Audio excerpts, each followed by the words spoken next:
Halo para pecinta catur Indonesia, kembali lagi di Tarigan Catur Channel. Kali ini Tarigan Catur akan menampilkan pertandingan antara Chess Master Aditya Bagus Harvan menghadapi International Master Joseph Theophilus Taher dalam turnamen online Lichess dengan nama ajangnya adalah AKBP Edi Irianto Cup. Di turnamen ini selain Aditya dan Yosep ada juga Novendra, ada juga Farid, ada juga Anjas Novita dan banyak master lainnya asal Indonesia. Oke, tanpa berlama-lama langsung saja kita masuk ke pertandingannya, di mana Aditya Bagus Harvan dengan nama akun Lichess Muhammad Al-Fatih menggunakan catur buah hitam, sedangkan Joseph Taher menggunakan catur buah putih dengan nama akun Lichess Joseph 2013. Di sini langsung saja kita mulai. Joseph memulai dengan pion E4 dibalas dengan pion C6.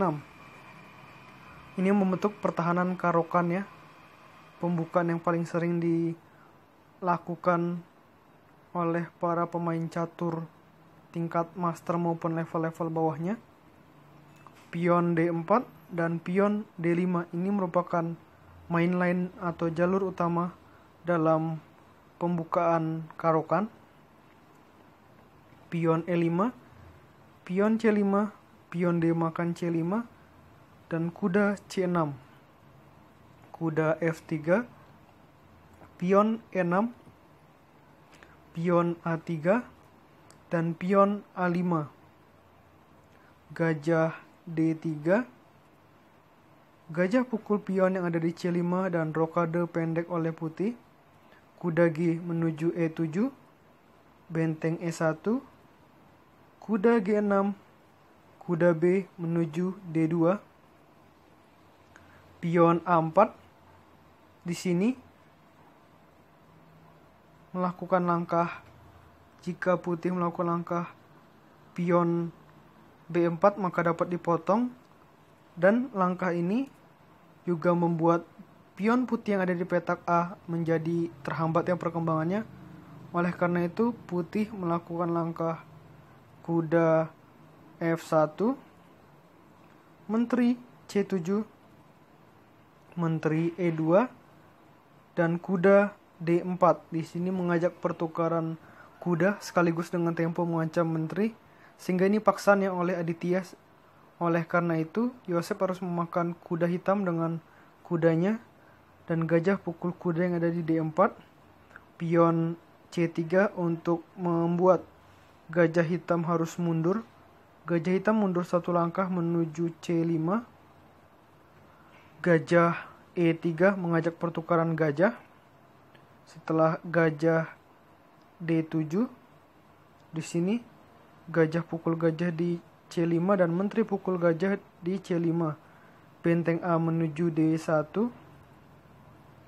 Kuda F4 ini merupakan langkah yang cukup blunder ya dari seorang Aditya, karena Joseph dapat memilih langkah super agresif dengan menteri G4. Di sini selain mengancam pion lemah yang ada di petak G7, di sini juga mengancam kuda, sehingga kuda hitam tak dapat memukul gajah putih yang nantinya tidak bisa, harus bertahan dulu dengan melakukan langkah kuda G6. Kuda menuju D2, rokade pendek oleh hitam, kuda F3, dan benteng A6. Ini sebenarnya merupakan langkah blunder dari seorang Aditya ya.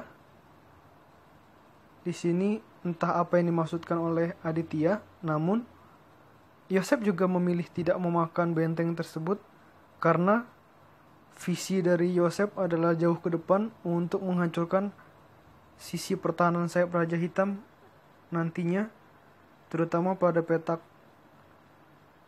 H7 ya. Di sini apa langkah dari putih dengan melakukan langkah pion H4. Nah, di sini ancaman dari seorang Joseph nantinya akan mengarah ke pertahanan sayap raja yang ditempati pion H7. sehingga benteng hitam tak mau dipukul oleh gajah putih. Di sini Aditya melakukan langkah gajah B5 karena menyadari kesalahannya, dan gajah putih pindah ke B1, kuda E7. Ini merupakan langkah blunder hingga akhirnya gajah mengorbankan diri di H7. Raja termaksa makan gajah. Menteri menuju H5 skak. Raja pindah ke G8 dan di sini ada ancaman skakmat ya di petak H7 nantinya.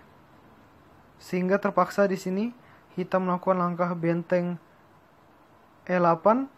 Menteri pukul pion yang ada di F7 skak. Raja pindah ke H8. Menteri H5 skak. Raja pindah ke G8. Dan setelah benteng ke D4 di sini Aditya memilih langkah kuda F5 di sini dengan tujuan untuk mengancam benteng putih. Dan setelah menteri skak di H7, raja pindah ke F8 dan benteng pindah ke F4. Nah, di sini maksudnya adalah untuk membuat kuda hitam menjadi pasif. Karena di sini di satu sisi adalah untuk menjaga raja hitam dari ancaman tidak langsung benteng putih, sehingga raja hitam pindah ke E7. Di sini Yosef melakukan langkah super berani lagi dengan mengorbankan bentengnya. Kenapa? Karena kan kuda ini menjaga pion hitam yang ada di petak G7, sehingga di sini harus melakukan penjagaan. Oleh karena itu, benteng putih di sini memakan kuda hitam, dan setelah pion memakan benteng, di sini dapatlah pion. Menteri pukul pion ada di G7 skak, raja pindah ke D8, kuda F7 skak, dan setelah raja pindah ke C8, inilah langkah blunder, langkah fatal dari seorang Yosef Taher dengan melakukan langkah kuda D6 skak. Langkah ini terlihat bagus, namun ini merupakan langkah fatal, dan tarigan catur akan mencoba untuk menggambarkan langkah fatal ini. Kita coba ya untuk menggambarkan dengan panah-panah. Oke, ini bentuk papannya. Setelah kuda tadi melangkah ke D6 ya, kita coba dengan menggunakan panah. Di sini benteng jelas bisa memakan kuda. Karena jika pion berani makan benteng yang ada di E1 skak, raja berpindah. Di sini menteri hitam berpindah menuju D6. Karena apa? Pion ini berbahaya, bisa ada langkah skakmat ya. Dan setelah pion menutup, otomatis di sini sudah unggul banyak sekali ya dari hitam, sehingga akan mudah untuk memenangkan permainan. Oke. Di sini kita coba untuk masuk kembali ke papan. Kita coba apa yang digambarkan di dalam analisa menggunakan panah tadi dengan langsung ya di papan. Benteng makan kuda. Misalkan di sini pion terburu-buru dengan makan benteng, benteng bisa skak di E1, raja pindah, dan menteri pukul pion yang ada di D6.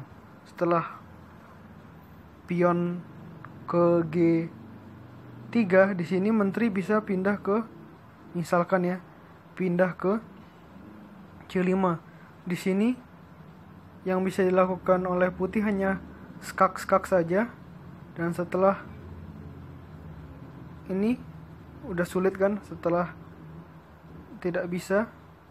Nah, ini sudah mulai tidak enak sebenarnya bagi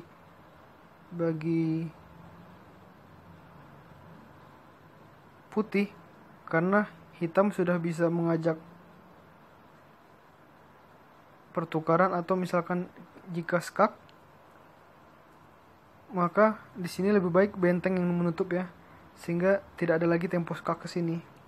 Nah, kita lihat inilah blunder dengan melakukan langkah kuda tersebut membuat semuanya menjadi hancur. Coba kita kembali ke langkah aslinya dari kedua pemain tersebut. Setelah benteng makan kuda, di sini menteri F7, benteng D menuju E6, kita lanjutkan ya. Ini merupakan langkah aslinya dari mereka. Menteri pukul pion di F5, menteri E7, pion G3, raja B8, pion F4, gajah D7 untuk mengancam menteri putih secara tidak langsung. Menteri putih pindah ke D3, benteng G8, raja F2, benteng E menuju G6, benteng E3, menteri F7, gajah E2, menteri E6, menteri F3, menteri H3, menteri G2. Ini sudah merupakan permainan babak akhir, namun karena Joseph adalah pemain yang sangat bagus, walaupun kalah buah, dirinya masih tetap mampu untuk memberikan perlawanan yang ekstra ketat. Menteri pukul menteri di G2, raja pukul menteri di G2, gajah F5, raja F2, raja C7, pion C4, benteng B6, pion pukul pion di D5, benteng pukul pion di B2 skak, benteng menutup, benteng B3, pion D6, raja D7, pion E6, gajah pukul pion di E6, pion F5, gajah pukul pion di F5, benteng E7 skak, raja pukul pion di D6, benteng F7, benteng pukul pion yang ada di G3, benteng pukul gajah. Di sini tujuannya ada skakmat ya dari seorang Aditya, sehingga perwira-perwira seperti gajah mulai dikorbankan. Benteng pukul pion yang ada di A3, benteng F6 skak, raja E5, benteng B6, benteng A menuju F3, raja pindah ke E2, pion A3 mau promosi pion hitam, benteng skak di B5, raja F4, benteng B4 skak, raja F5, benteng B5 skak, raja G4. Di sini dengan tujuan manuver ke langkah raja ke H3 agar raja tak dapat lagi di skak-skak. Benteng B4 skak, raja pindah ke H3. Pion H5 ingin promosi juga oleh putih. Benteng skak di E3. Raja F2. Benteng B3. Benteng F4. Benteng B2 skak, raja F1. Pion A2, benteng A4, benteng B1 skak, raja F2. Di sini pion promosi menjadi menteri, benteng makan menteri hitam, benteng makan benteng putih. Pion mau promosi dengan melakukan langkah H6, namun ini sudah merupakan langkah yang telat. Benteng A8, raja E2, benteng H8, raja F2, benteng pukul pion ada di H6, raja E2, benteng E6 skak, raja F2, benteng G menuju G6, raja F3. Di sini benar-benar gila ya. Aditya Bagus Arfan ingin mematikan dengan memiliki menteri juga. Pion B5, raja F4, pion B4, raja F5, pion B3, raja F4, pion B2, raja F5, Pion berubah menjadi menteri, raja F4, dan setelah menteri F1 skakmat. Ini merupakan permainan yang luar biasa, dan atas kemenangan ini membuat Aditya menjuarai ajang AKBP Edi Irianto Cup. Dengan juara duanya juga adalah Yosep. Jadi ini adalah dapat dikatakan adalah partai penentu juara turnamen tersebut. Dan patut diucapkan selamat untuk Aditya yang berhasil menjuarai turnamen tersebut. Padahal ada Novendra, ada Yosep, ada Farid, ada Anjas Novita. Masih ada lagi master-master lainnya walaupun Master Susanto tidak ikut. Oke, menurut Tarigan Catur, konten kali ini cukup. Nantikan video-video selanjutnya tetap di Tarigan Catur Channel.